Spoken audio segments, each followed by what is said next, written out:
Channel కి స్వాగతం. వివరాల్లోకి వెళితే ముఖ్యమంత్రి నారా చంద్రబాబు నాయుడు శ్రీ పొట్టి శ్రీరాములు నెల్లూరు జిల్లాలో పర్యటిస్తున్నారు. పర్యటనలో భాగంగా ఆత్మకూరు నియోజకవర్గంలో నెల్లూరు పాలెంలో లబ్ధిదారులకు ముఖ్యమంత్రి స్వయంగా పింఛన్లను అందించారు. వారితో మాట్లాడి వారి సమస్యలను అడిగి తెలుసుకున్నారు.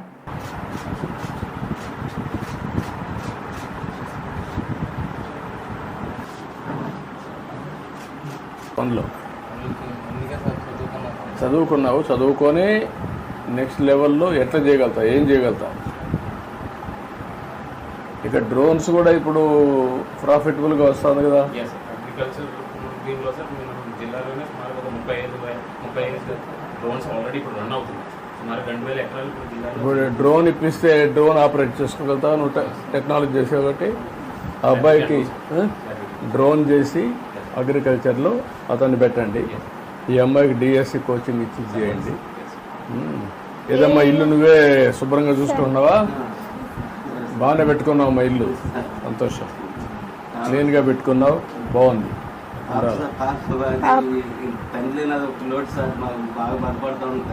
అమ్మాయి చదివిద్దాం, చదివిస్తారు. ఆ అమ్మాయికి ఉద్యోగం వస్తే చదువుతారు. ఆ అమ్మాయిని ఎక్కడన్నా రెసిడెన్షియల్ స్కూల్లో పెట్టండి. ఎక్కడన్నా రెసిడెన్షియల్ స్కూల్లో ఉంటే పెట్టగలుగుతా. ఇప్పుడు అంగన్వాడీ అయినా గురుకులు పెట్టేస్తామ్మా. గురుకుల పాఠశాలలో పెడదాం, అక్కడ చదువుకుంటుంది. ఏదైనా నాకు ఒక ప్రభుత్వ ఉద్యోగం ఏదో జాబ్ అన్న ఇప్పించుకునే చూడండి సార్. దానివల్ల నా పాపని చూసుకొని బతకదామని సార్. వర్కౌట్ చేస్తారమ్మా. నీకు టీచర్స్ ఉద్యోగాలు వస్తాయి కాబట్టి నువ్వు ఇప్పటి నుంచే మెంటరింగ్ చేసి కొంచెం చదివించాను. నువ్వు కలెక్టర్ వచ్చినాడు. ఓకే ఓకేనా? గుడ్. ఇంకేం లేదు సార్, ఇదే సరే పాపదే సార్. అమ్మ చదివిద్దాం. మీ ఇద్దరికి 2 చేద్దాం. మీరు వాళ్ళు కూడా సరిగా చూసుకోండి. చేద్దాం. ఏంటమ్మా? మహాత్మా గాంధీ జాతీయ గ్రామీణ ఉపాధి హామీ పథకం ఆంధ్రప్రదేశ్ రాష్ట్ర అభివృద్ధికి వెన్నెముక అని ఉప ముఖ్యమంత్రి కె పవన్ కళ్యాణ్ పేర్కొన్నారు. మేడేను పురస్కరించుకుని మంగళగిరిలో ఉపాధి శ్రామికులతో ఆత్మీయ కలయిక కార్యక్రమంలో పవన్ కళ్యాణ్ మాట్లాడుతూ రాష్ట్రంలో ఈ పథకం కింద దాదాపు 46,94,000 కుటుంబాలు లబ్ధి పొందుతున్నాయన్నారు. ఈ ఉపాధి హామీ పథకం నిజానికి దేశానికి, రాష్ట్రానికి, దేశానికి కూడా ఒక వరం. ఈ రోజున ఆంధ్రప్రదేశ్ అప్పులు పాలైపోయిన ఆంధ్రప్రదేశ్ సారా రేట్లు పెంచి సారాని నిషేధిస్తామని చెప్పి వచ్చిన ప్రభుత్వం సారా మీద డబ్బులు సంపాదించి సారా మీద స్కాములు చేసి వాళ్ళ సారోల మీద, సారా తాగిన వాళ్ళ సారోల మీద డబ్బులు సంపాదించి 3,200 కోట్లు ఇప్పటికీ తేలిన లెక్క. వాళ్ళు చేస్తుంటే అలాంటి శిథిలమైపోయిన ఆర్థిక వ్యవస్థ చిన్నాభిన్నం అయిపోయిన పరిస్థితుల్లో ఈ పంచాయతీరాజ్ నిధులు రాష్ట్రానికి ప్రాణవాయువు అయినాయి. నిజంగా అది ఆక్సిజన్ అయిపోయింది మనందరికీ. ఈరోజు దాంట్లో మనకి జాతీయ ఉపాధి హామీ పథకం ఈ రాష్ట్ర అభివృద్ధికి వెన్నెముక అయిపోయింది. ఉపాధి హామీ పథకం దాదాపు 46,94,000 కుటుంబాలు, 75,23,000 మంది శ్రామికులు వారి సొంత గ్రామాల్లోనే ఉపాధి పొందుతున్నారు. పోయిన ఆర్థిక సంవత్సరంలో 24,23 లక్షల పని దినాలు కల్పించాం. 5,10,000 కుటుంబాలకి 100 రోజుల పని కల్పించాం. గత ఆర్థిక సంవత్సరంలో ఈ పథకం కింద 10,669 కోట్ల రూపాయలని ఖర్చు చేశాం. అందులో 6,194 కోట్ల రూపాయలు కేవలం వేతనాలకి. ఇందాక సోదరు అంటున్నట్టుగా 150 అంటే గగనం అంటే 350 రూపాయలు వస్తున్నాయంటే ఎక్కడ లంచాలు తీసుకోకుండా సోషల్ ఆడిట్ ద్వారా అందరికి వెళ్ళాలని ఒక్క నిజంగా కట్టుదిట్టం చేస్తే మీకు ఆ డబ్బులు పెరిగినాయి. దాంట్లోకి వేతనాలకి 6,194 కోట్ల రూపాయలు ఖర్చు చేశాం వేతనాలకి. ఏ ఉద్దేశం కోసం అయితే అంటే గ్రామాలు పట్టుకొమ్మలు చిన్నప్పుడు పుస్తకాలు చదువుకున్న స్కూల్లో. సో నాకు ఎందుకు పల్లెటూళ్ళ మీద చాలా విపరీతమైన మమకారం. నాకు మామూలు ఇష్టం కాదు. నాకు గ్రామాలు బాగుండాలని నిరంతరం ఆకాంక్షించేవాడిని. అందుకే నేను ఒక 8 ఎకరాలు ఎప్పుడు ఒక పొలం కొనుక్కున్నాను చాలా సంవత్సరాల క్రితం, దాదాపు ఒక 25 సంవత్సరాల క్రితం అనుకున్నాను. సో దాంట్లో ఇప్పుడు నేను మీకు మూగ జీవాలకి నీటి సౌకర్యాలు కానీ లేదంటే ఇవన్నీ ఎక్కడి నుంచి వచ్చినాయి, లేదంటే మీ శ్రమని గుర్తించడానికి ఎందుకు ఆ మనసు ఉంది అంటే నాకు ఆ శ్రమ విలువ తెలిసిన వాడిని. అంటే కండ కరిగించేవాళ్ళే కనుక లేకపోతే, రక్తం ధారబోసేవాడు లేకపోతే ఎత్తైన కట్టడాలు ఎన్నైనా కట్టలేం, పచ్చదనం ఉండదు, హరితహారాలు చేయలేం, లేదంటే గ్రీన్ రెవల్యూషన్స్ రావు. అందుకని ఎవరైతే శ్రమ పడతారో వారికి ముందస్తుగా ఇవ్వాల్సింది కూలీ అనే పదం కంటే కూడా వారిని శ్రామికుడు, ఈ దేశాన్ని నిర్మించే శ్రామికులు వీళ్ళు. మీరు ఉపాధి కూలీలు కాదు, మీరందరూ దేశ నిర్మాణంలో చెమటోడ్చి దేశం నిర్మాణం చేసే శ్రామికులు. అందువల్ల ఈ రోజు నుండి మిమ్మల్ని ఉపాధి శ్రామికులుగానే పిలుస్తాం. ఆ గౌరవం ఇవ్వాల్సిన అవసరం మా అందరి మీద ఉంది. ఎందుకంటే ఏ పని చేసినా చాలా చిన్నతనంగా ఉంటుంది. ఒక ఇంజనీరే గొప్పవాడా, ఒక సైంటిస్టే గొప్పవాడా, ఒక డాక్టరే గొప్పవాడా, చెమటోడ్చి పనిచేసే శ్రామికుడు గొప్ప, అది నేను తగ్గించడం నాకు ఎప్పుడు ఇష్టం ఉండదు. రాష్ట్ర వ్యాప్తంగా ఎన్టీఆర్ భరోసా పింఛన్ల పంపిణీ కార్యక్రమం కొనసాగుతోంది. ఈ ఉదయం నుంచి సచివాలయ సిబ్బందితో పాటు రెవెన్యూ సిబ్బంది కలిసి పింఛన్ల పంపిణీ కార్యక్రమాన్ని చేపట్టారు. మొత్తం 63,13,812 మంది పింఛన్ తీసుకోవాల్సి ఉండగా ఇప్పటికే 54,80,761 మంది పింఛన్ అందుకున్నారు. దీంతో ఇప్పటి వరకు 86.81% పింఛన్ల పంపిణీ పూర్తయింది.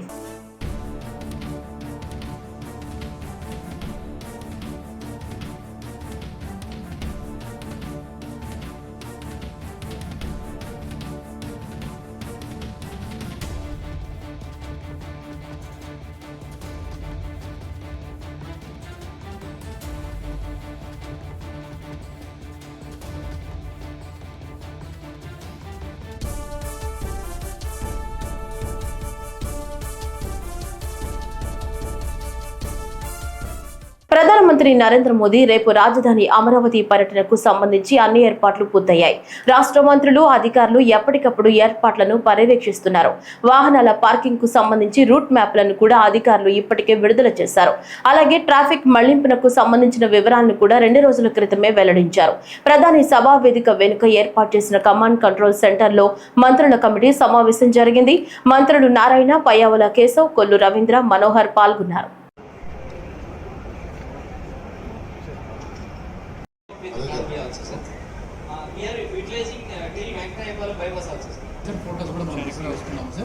Officers should be available. As I already told in the group that only one officer from each team should be present. All other officers may leave the hall. Nobody should stand. ఎవరు నిలబడకూడదండి, ఎవరు నిలబడకూడదు, బయట వెళ్ళిపోండి. ఎవరు సంబంధించిన officer వాళ్ళు మాత్రమే ఉండాలి. Other second level officers. కాశ్మీర్లోని పహల్గాం ఉగ్రదాడిని ప్రకాశం జిల్లా మాజీ సైనికుల సంక్షేమ సంఘం తీవ్రంగా ఖండించింది. ఒంగోలులోని చర్చి సెంటర్లో పహల్గాం ఉగ్రదాడిలో మృతి చెందిన యాత్రికులకు నివాళిగా మానవహారం ఏర్పాటు చేశారు.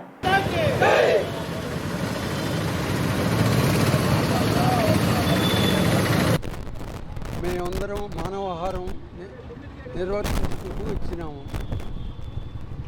ముఖ్యంగా కాశ్మీర్కి అతి సమీపంలోనున్న పహల్గాం అనే టూరిస్ట్ ప్లేస్లో జరిపిన దాడిలో 26 మంది అసూలు బాసినారు. ఇది అమానుషం, ఉగ్రవాదుల దాడి అని పేర్కొన్నారు.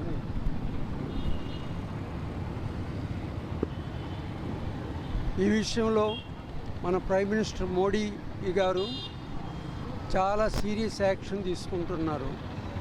సీరియస్ యాక్షన్లో మొట్టమొదటిది ఇండస్ అంటే సింధు నది వాటర్స్ని పాకిస్తాన్కి పోయే వాటిని ఆఫ్ చేయటం జరిగింది. 2, అన్ని వీసాలు క్యాన్సిల్ చేసి వాళ్ళ ఎంబాసీని కూడా ఎక్కడి నుంచి తరలించారు. ఇది అతి దారుణమైన చర్యగా మేమందరం ఖండిస్తున్నాం. కాశ్మీర్లోని పహల్గాంలో జరిగినటువంటి ఉగ్ర దాడి ఏదైతే ఉందో మనం ముక్త కంఠంతో ఖండించవలసిన అవసరం ఎంతైనా ఉంది. ఇది మన దేశానికే కాదు, ప్రపంచ స్థాయిలో కూడా చాలా ఉగ్రవాద చర్యలు జరుగుతూ ఉన్నాయి. వీటినందరికీ ముక్త కంఠంతో మనందరం ఖండించాల్సింది. అంతేకాకుండా ఇస్లామిక్ తీవ్రవాదులు ఎవరైతే ఉన్నారో మతపరంగా చూసి వాళ్ళు హిందువులని ప్రత్యేకించి గుర్తించి ముస్లిమేతరులు అని చెప్పేసి వాళ్ళు ఆ విధంగా దాడి చేసి చంపడం జరిగింది. ఇదందరం కూడా ముక్త కంఠంతో దేశ ప్రజలందరూ కూడా ఈ యొక్క కార్యక్రమం దుశ్చర్యని మనందరం ఖండించవలసిన అవసరం ఉంది. ప్రపంచ కార్మిక దినోత్సవ వేడుకలు కర్నూలులో ఘనంగా నిర్వహించారు. సిపిఎం కార్యాలయంలో కార్మికులు, సిపిఎం నేతలు పుచ్చలపల్లి సుందరయ్య జయంతి సందర్భంగా ఘనంగా నివాళులర్పించారు. అనంతరం సిపిఎం జెండాను పార్టీ కేంద్ర కమిటీ సభ్యులు ఎంఏ గఫూర్ ఆవిష్కరించారు. కార్మికులు ఐకమత్యంగా ఉంటే సమస్యలు సులువుగా పరిష్కారం అవుతాయని ఆయన సూచించారు. 8 గంటల పని విధానం కోసం 150 సంవత్సరాల కిందట వాళ్ళు చేసినటువంటి పోరాటాలు ఎంతో ఆదర్శనీయం. ఆ రకంగా అనేక వేల మంది బలి అయిపోయినప్పటికీ లక్షలాది కార్మికులు మొక్కవకుండా పోరాడినటువంటి ఫలితంగా ప్రపంచవ్యాప్తంగా 8 గంటల పని విధానం వచ్చింది. భారతదేశంలో తిరోగమన రాజకీయాల్లో మనం ఉన్నాం. మన దేశంలో రాజకీయాలు ముందుకు సాగడం లేదు, వెనకపట్టుబడుతుంది. అభివృద్ధి నిరోధక శక్తులు, మతోన్మాద శక్తులు అధికారంలోకి వచ్చాయి. ఈరోజు లేబర్ కోడ్స్ అనేటువంటివి అమలు చేయబోతున్నారు. లేబర్ కోడ్స్ అమలు చేయడం అంటే 8 గంటల పని విధానం రద్దు కావడమే. లేబర్ కోడ్స్ అమలు చేయడం అంటే కార్మికులకు చట్టబద్ధంగా ఉండేటువంటి హక్కులు తొలగించబడ్డమే. లేబర్ కోడ్స్ అమలు చేయడం అనేటువంటిది పెట్టుబడిదారుల కోరిక. పెట్టుబడిదారుల యొక్క లాభాల కోసం వాళ్ళకు లొంగి అణిగి మణిగి ఉండేలా కార్మిక వర్గాన్ని అణచివేయడం కోసం చేసేటివే లేబర్ కోడ్స్. బీజేపీ ప్రభుత్వం ఆ లేబర్ కోడ్స్ తీసుకుని వచ్చింది. దానికి వ్యతిరేకంగా కార్మిక వర్గం పోరాడుతుంది. సిపిఎం పార్టీ అన్ని విధాల కార్మిక వర్గానికి అండగా ఉండి ఆ పోరాటాల్లో చురుగ్గా పాల్గొనాలి, ఆ పోరాటాన్ని ముందుకు తీసుకొని పోవాలి. రేపు 20వ తేదీ దేశవ్యాప్త సమ్మెకు ఇటువంటి వాతావరణాన్ని కోరుకుంటుంది. కష్టజీవులు ఐక్యంగా ఉంటేనే మన పోరాటాలు ముందుకు పోతాయి. కష్టజీవులు ఐక్యంగా పోరాడితేనే ప్రభుత్వాన్ని ఎదిరించగలుగుతాం.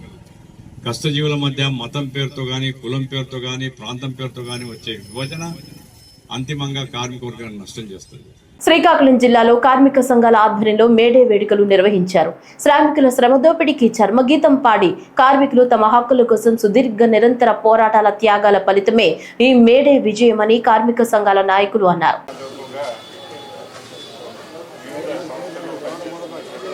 ఈరోజు ప్రపంచ కార్మిక దినోత్సవ సందర్భంగా శాంపిస్టన్ ప్లాంట్ 3 కార్మికులు, అలాగే ప్లాంట్ 2 కార్మికులు, అలాగనే గ్యాస్ వర్కర్సు, స్థానికంగా ఉన్న వివిధ సంఘాల వివిధ వ్యవస్థల్లో పనిచేస్తున్న కార్మికులంతా కూడాను ఈవేళ మేడే పండుగని, ఈ ప్రపంచ కార్మిక దినోత్సవాన్ని జయప్రదంగా చేసుకోవడానికి వాళ్ళు ఇక్కడ విచ్చేస్తున్నారు. వాళ్ళందరికీ మరొకసారి నేను మీ ద్వారా ధన్యవాదాలు తెలియజేసుకుంటున్నాను.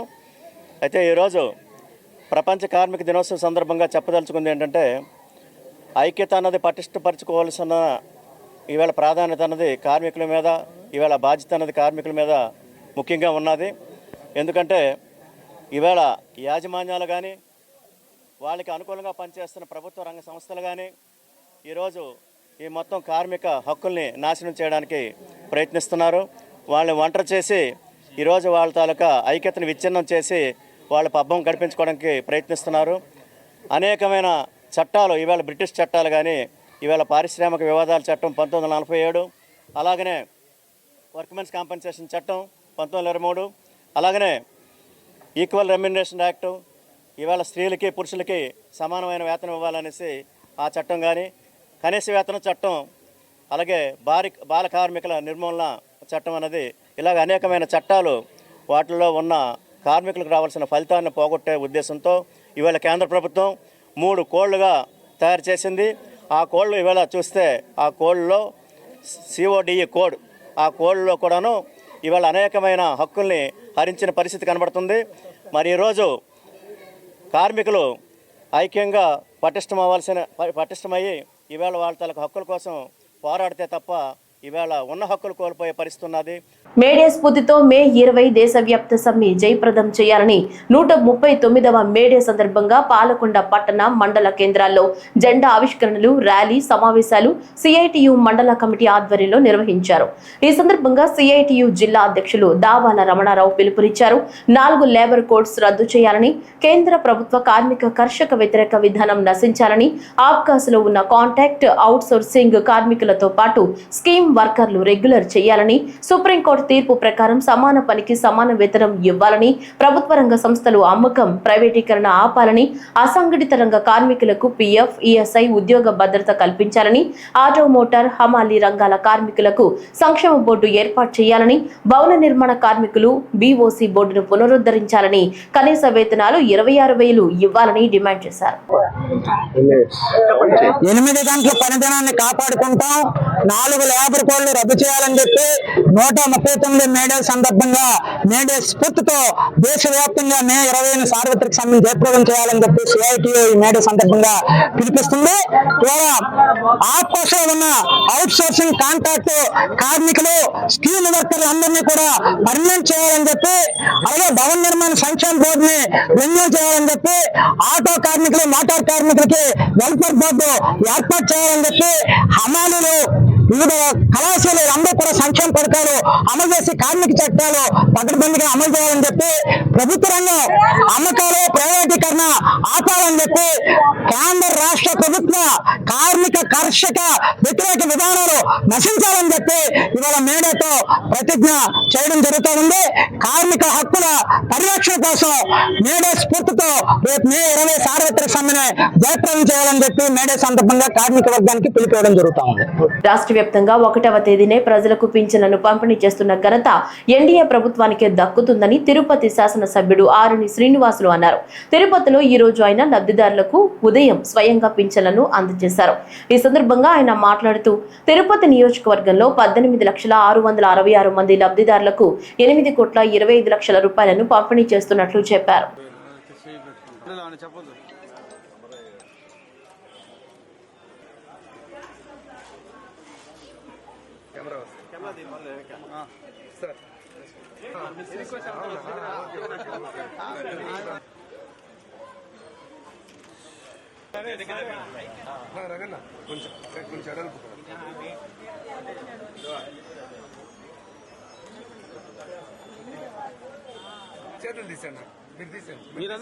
బుధవారం నాడు సింహాచలం దేవస్థానంలో జరిగిన దుర్ఘటనలో మృతి చెందిన వారి కుటుంబాలకు రాష్ట్ర ప్రభుత్వం 25 లక్షలు, గాయపడిన వారికి 3 లక్షలు ఆర్థిక సాయం ప్రకటించిందని రాష్ట్ర దేవాదాయ శాఖ మంత్రి ఆనం రామనారాయణ రెడ్డి తెలిపారు. శ్రీ పొట్టి శ్రీరాములు నెల్లూరు జిల్లా ఆత్మకూరులో బుధవారం రాత్రి జరిగిన విలేకరుల సమావేశంలో మంత్రి మాట్లాడుతూ కేంద్ర ప్రభుత్వం మృతుల కుటుంబాలకు 2 లక్షలు, గాయపడిన వారికి 50,000 ఆర్థిక సహాయాన్ని అందజేస్తోందని తెలిపారు. వరాహ లక్ష్మీ నరసింహస్వామి ఆలయంలో ప్రకృతి వైపరీత్యం వల్ల భారీ వర్షాలు, ఉరుములతో కూడినటువంటి జల్లులు, పిడుగులతో కూడినటువంటి గాలులతో అక్కడ ఆ ప్రాంతం అంతా కూడా ఇబ్బందికరమైన పరిస్థితి వచ్చి లక్షలాది మంది భక్తులు లక్ష్మీ నరసింహస్వామి యొక్క నిజరూప దర్శనానికి వస్తూ ఆ సమయంలో ఒక గోడ కూలి ఆ భారీ వర్షం వచ్చినటువంటి నీరు జలపాతంలా పారి దానివల్ల 7 భక్తులు చనిపోవడం జరిగింది. బాధాకరమైన సన్నివేశం, దురదృష్టం. ఒక మంచి పండుగ వాతావరణంలో సంవత్సరానికి ఒకసారి వరాహ లక్ష్మీ నరసింహస్వామి దర్శనం జరుగుతుంది, చూద్దాము, ఆ చందనోత్సవాన్ని తిలకిద్దామని వచ్చిన వాళ్ళలో 8 మందిని మేము పోగొట్టుకోవడం జరిగింది. అందరం బాధపడుతున్నాం. ఆ కుటుంబాలకి మా ప్రగాఢ సానుభూతిని తెలియజేస్తున్నాం.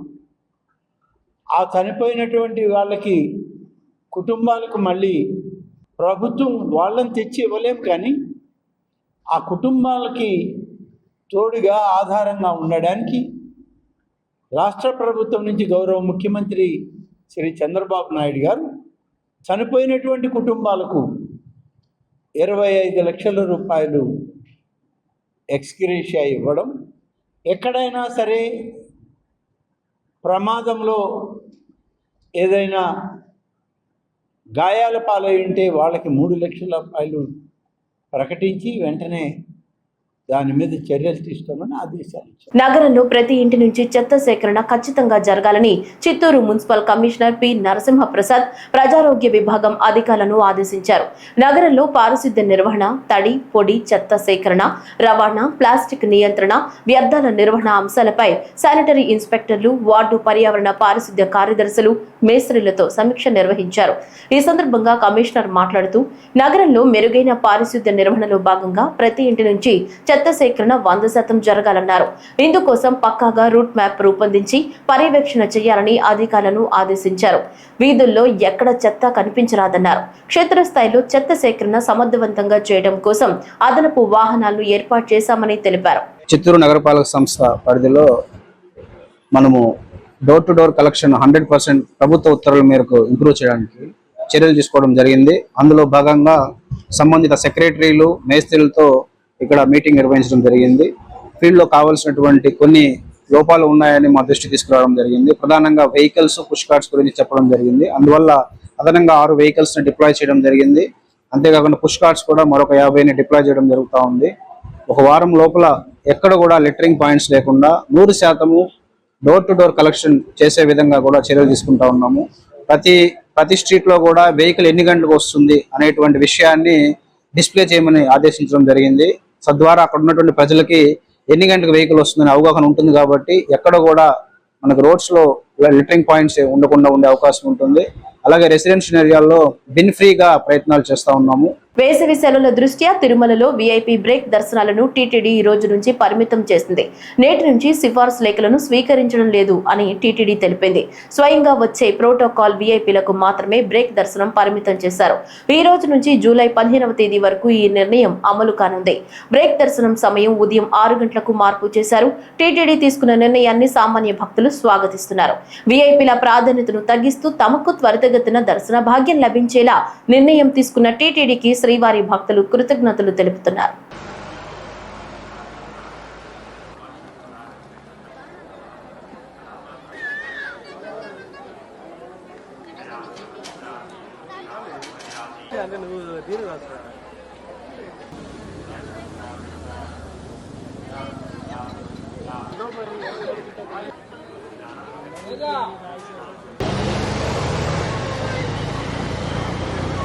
రెండో విడత రీసర్వేని పక్కాగా నిర్వహించడం కోసం అన్ని చర్యలు తీసుకుంటున్నామని బద్వేల్ ఆర్డీఓ చంద్రమోహన్ తెలిపారు. రెవెన్యూ డివిజన్ పరిధిలోని సిబ్బందికి రీసర్వేపై వర్క్షాప్ నిర్వహించారు. ఇందులో ప్రతి మండలానికి ఒక రెవెన్యూ విలేజ్ ను పైలట్ ప్రాజెక్టుగా ఎంపిక చేశామని, భవిష్యత్తులో ఆ గ్రామంలో ఎలాంటి రెవెన్యూ సమస్యలు రాకుండా రికార్డులను తయారు చేసే ప్రక్రియను చేపడుతున్నట్లు ఆయన తెలిపారు.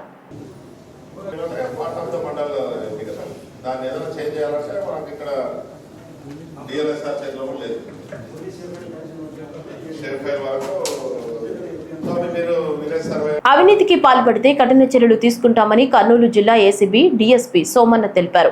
ఏసీబీ నూతన డీఎస్పీగా సోమన్న జిల్లా అవినీతి నిరోధక శాఖ కార్యాలయంలో పదవీ బాధ్యతలు స్వీకరించారు. ఈ సందర్భంగా ఆయన మీడియాతో మాట్లాడుతూ ఎవరైనా అధికారులు, ప్రభుత్వ ఉద్యోగులు అనధికారికంగా వ్యవహరిస్తే తక్షణమే ఏసీబీకి సమాచారం ఇవ్వాలని కోరారు. గతంలో ఉన్న టోల్ ఫ్రీ నెంబర్ 1064గా మారిందని తెలిపారు. Director general of police DG గారి ఉత్తర్వుల మేరకు ఇక్కడ పోస్టింగ్ చేయడం జరిగింది. కాబట్టి ఏసీబీ డిఎస్పీగా ఛార్జ్ తీసుకున్నాను. తర్వాత ఇంతకుముందు నేను ఈ కర్నూలు జిల్లాలోనే పనిచేసినాను. ఎస్ఐ కానీ, సిఐగా కానీ కూడా పనిచేసినాను. తర్వాత ఆదోని డిఎస్పీ కూడా పనిచేసినాను. తర్వాత ఇక్కడికి వచ్చిన తర్వాత ఏసీబీ ఇది కొత్త విధులు. ఈ సందర్భంగా తెలియడం ఏమంటే ఈ అవినీతి అనేది ర్యాంపెంట్గా ఉంది. దీన్ని కంట్రోల్ చేయాలనే ఉద్దేశంతో డబ్బు ఎవరైనా డిమాండ్ చేస్తే మాకు ఏసీబీ వాళ్ళకి చెప్పితే మేము ఖచ్చితంగా యాక్షన్ తీసుకుంటాము. తర్వాత డిమాండ్ చేసిన వాళ్ళపైన ఖచ్చితంగా చర్య ఉంటుంది. మరియు కంప్లైంట్ల పైన వాళ్ళ పేర్లు బయటకు రాకోకుండా వాళ్ళకి ఫుల్ ప్రొటెక్షన్ ఉంటుంది. వాళ్ళు నిర్భయంగా మాకు వచ్చి చేయొచ్చు. వాళ్ళపై వాళ్ళని సీక్రసీ మెయింటైన్ చేస్తాము. రాబోయే రోజుల్లో ఉష్ణోగ్రతలు మరింత పెరిగే అవకాశాలున్నాయని వాతావరణ శాఖ తెలియజేస్తోంది. రాష్ట్ర వ్యాప్తంగా ఇప్పటికే సూర్య తాపానికి ప్రజలు ఇబ్బందులు ఎదుర్కొంటున్నారు. ఇకపై రాబోయే రోజుల్లో అధిక ఉష్ణోగ్రతలతో పాటుగా వడగాల్పులు కూడా తోడవుతాయని ప్రజలు ఆరోగ్యపరంగా తగు జాగ్రత్తలు తీసుకోవాలని సూచిస్తున్నారు.